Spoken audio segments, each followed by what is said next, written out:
I'm just going to talk to you like I would if we were sitting across from each other, because that's what this is. If you're a small business owner and you keep telling yourself you're burnt out, there's a decent chance that's not actually what's going on.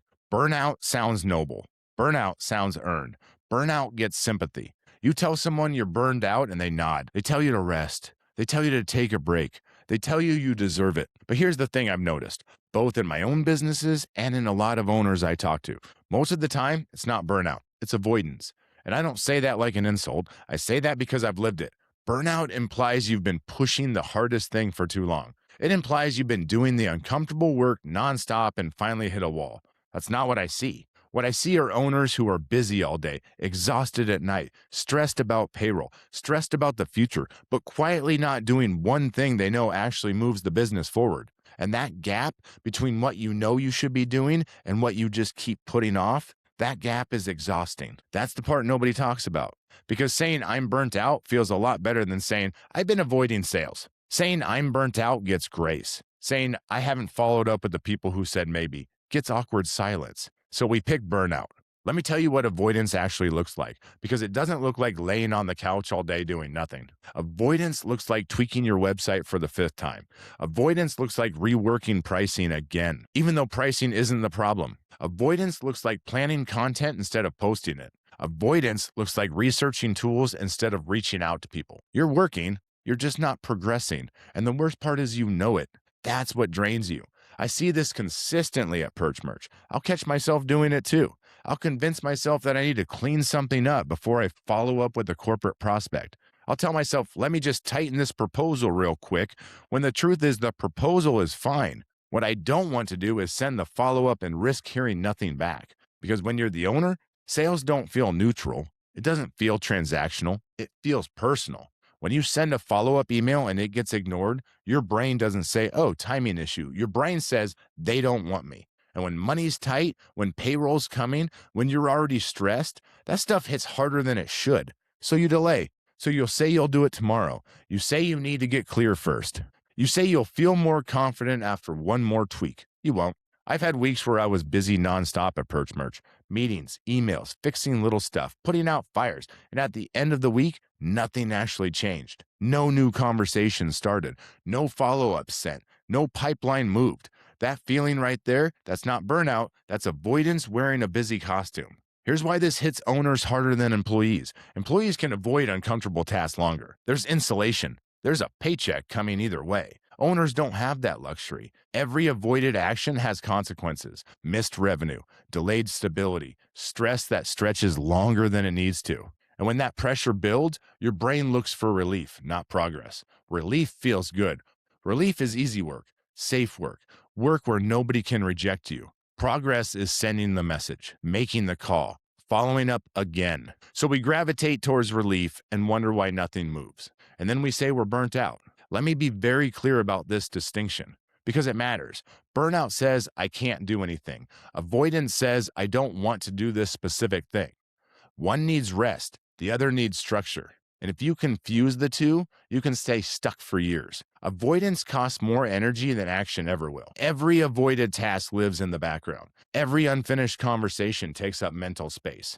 Every I should really do that runs in your head while you're trying to answer emails or sit in meetings. Your brain hates open loops. That's why you feel tired even on days when you didn't actually do much. You're not exhausted from work. You're exhausted from carrying things you refuse to finish. This usually hits owners in a quiet moment, not during a big failure, not during some dramatic breakdown.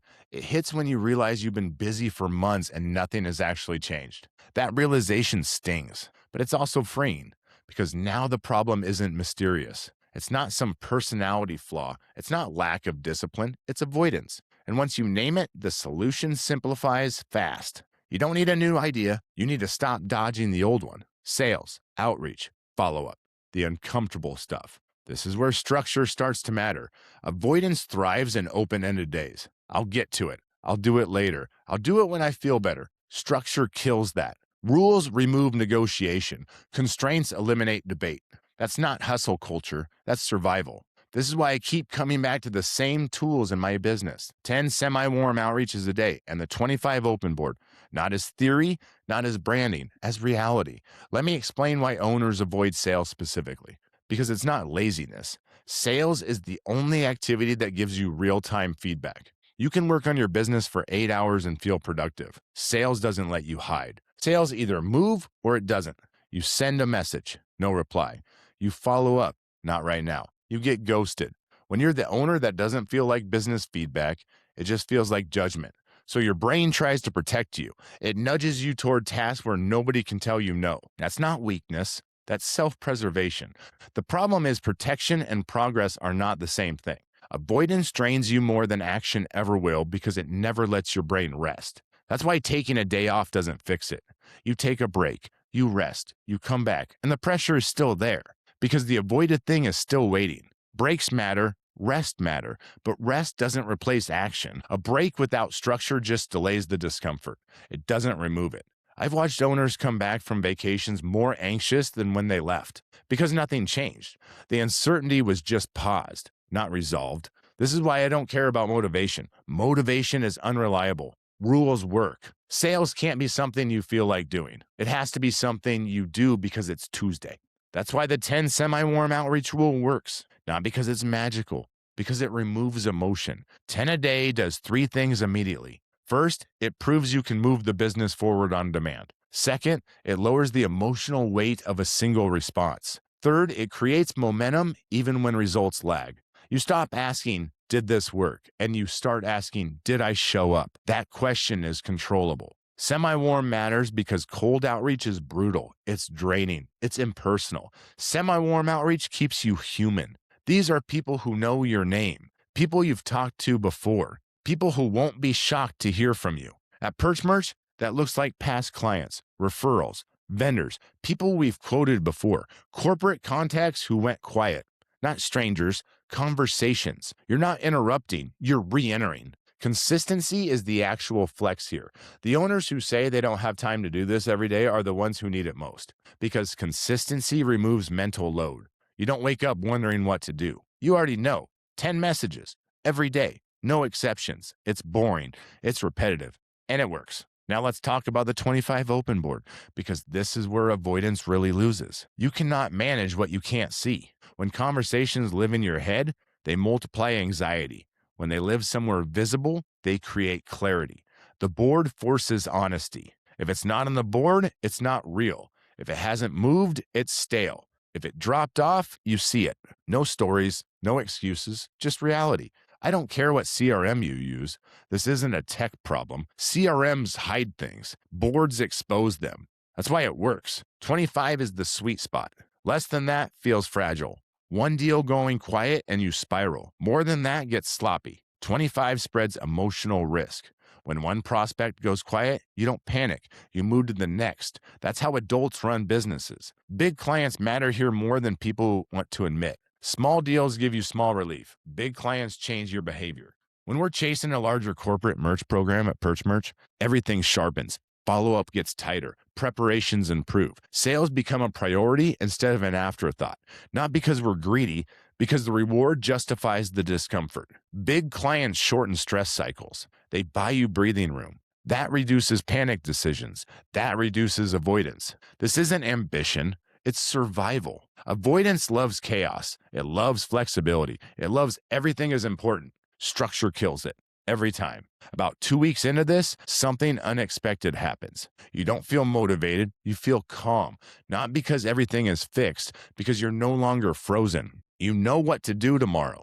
You know what matters today. That's the relief owners are actually chasing.